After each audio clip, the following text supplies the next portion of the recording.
Hello friends, स्वागत है आपका एक बार फिर से आपके अपने यूट्यूब चैनल लेजेंड मिश्रा पर। दोस्तों, आज हम बात करने वाले हैं इंडिया के 10 ऐसे रिचेस्ट सिटीज के नेम जो भारत में सबसे ज़्यादा अमीर हैं। तो शुरू करते हैं अपना ये वीडियो। तो इस लिस्ट में नंबर 10 पर है विशाखापट्टनम, जिसे वाईजैक के नाम से भी जाना जाता है। यह हमारे भारत का एक बड़ा ही महत्वपूर्ण पोर्ट सिटी है तथा यहाँ की औसत जीडीपी परचेजिंग पावर पर लगभग 52.5 बिलियन यूएस डॉलर की है। वहीं यह शहर न केवल एक व्यापारिक केंद्र है बल्कि एक लोक पर्यटक स्थल भी है, जहां सालाना लाखों टूरिस्ट अपनी छुट्टियां बिताने आते हैं। नंबर 9 पर है सूरत सिटी, जिसे डायमंड हब ऑफ इंडिया या सिटी ऑफ सन के नाम से भी जाना जाता है। यह हमारे भारतीय राज्य गुजरात का एक महत्वपूर्ण शहर है, जो बड़ी संख्या में अपने कपड़ा और डायमंड उद्योग के लिए सारे विश्व में प्रसिद्ध है तथा जीडीपी परचेजिंग पावर के आधार पर इस शहर की कुल जीडीपी 55.5 बिलियन यूएस डॉलर की है। वहीं आपको बता दें कि वर्तमान समय में सूरत दुनिया के सबसे तेज गति से उभरते शहरों में गिना जाता है।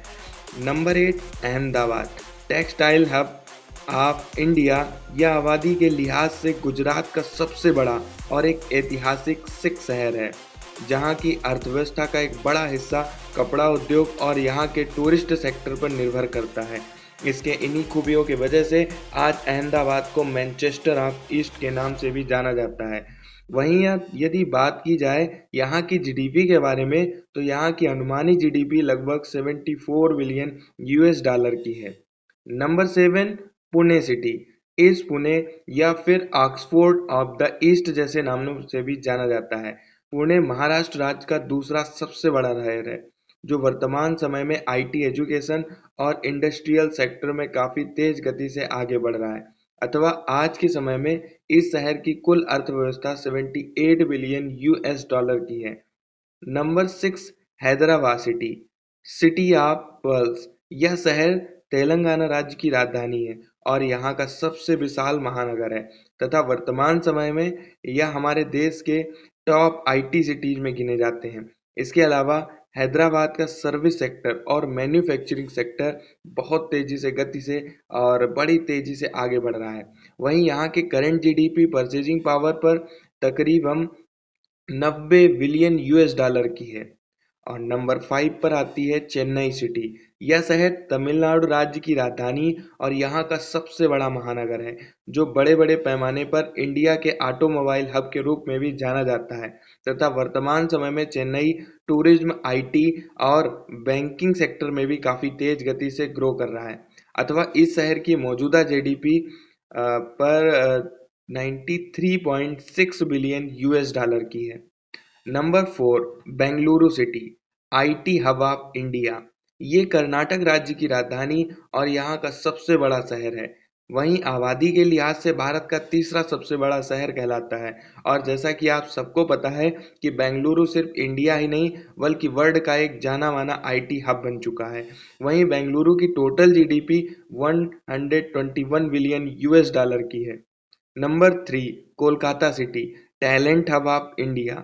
यह हुगली नदी के किनारे पर बसा पश्चिम बंगाल की राजधानी भी है और कोलकाता को हमारे देश के कल्चरल कैपिटल के रूप में भी जाना जाता है, क्योंकि यह शहर वास्तुकला और संस्कृत के मामले में भी काफी समृद्ध है। वहीं वर्तमान समय में यहाँ न्यू टाउन जैसे इलाके काफी तेज गति से प्रगति कर रहे हैं। अथवा आज कोलकाता शहर की जो जीडीपी है वह लगभग 260 बिलियन यूएस डॉलर के आसपास है। और नंबर 2 पे आती है अपनी न्यू दिल्ली, जो कि कैपिटल सिटी ऑफ इंडिया है। दिल्ली को दिलवालों की नगरी भी कहा जाता है, क्योंकि हमारे देश की राजधानी और जनसंख्या की दृष्टि से भारत का दूसरा सबसे बड़ा शहर है। दिल्ली और इसके आसपास बसे एनसीआर रीजन अपने बेहतरीन इंफ्रास्ट्रक्चर के लिए पूरी दुनिया में प्रसिद्ध है। वहीं दिल्ली शहर की अनुमानित जीडीपी लगभग 310 बिलियन यूएस डॉलर की है। अथवा यहाँ की मेजर इकोनॉमी में सबसे ज़्यादा योगदान रियल एस्टेट, टूरिज्म, इंडस्ट्रियल और आईटी सेक्टर का है। और अपने लिस्ट में नंबर 1 पर आती है Mumbai city, city of dreams. इस शहर को बम्बई, आमची मुंबई, माया नगरी तथा और भी कई नामों से जाना जाता है। मुंबई हमारे देश का सबसे बड़ा फाइनेंशियल और कमर्शियल हब है, जो अकेले भारत की जीडीपी में 5.9 का योगदान देता है। वहीं वर्तमान समय में मुंबई के सब अर्बन एरिया जैसे कि ठाणे और नवी मुंबई काफी तेज गति से आगे बढ़ रहे हैं तथा सिर्फ मुंबई शहर की टोटल जीडीपी की परचेजिंग पावर पर बात करें तो 325 बिलियन यूएस डॉलर की है। तो दोस्तों कैसा लगा ये वीडियो, कमेंट करके अपनी राय जरूर दें और मिलते हैं अपने नए वीडियो के साथ। तब तक के लिए नमस्कार।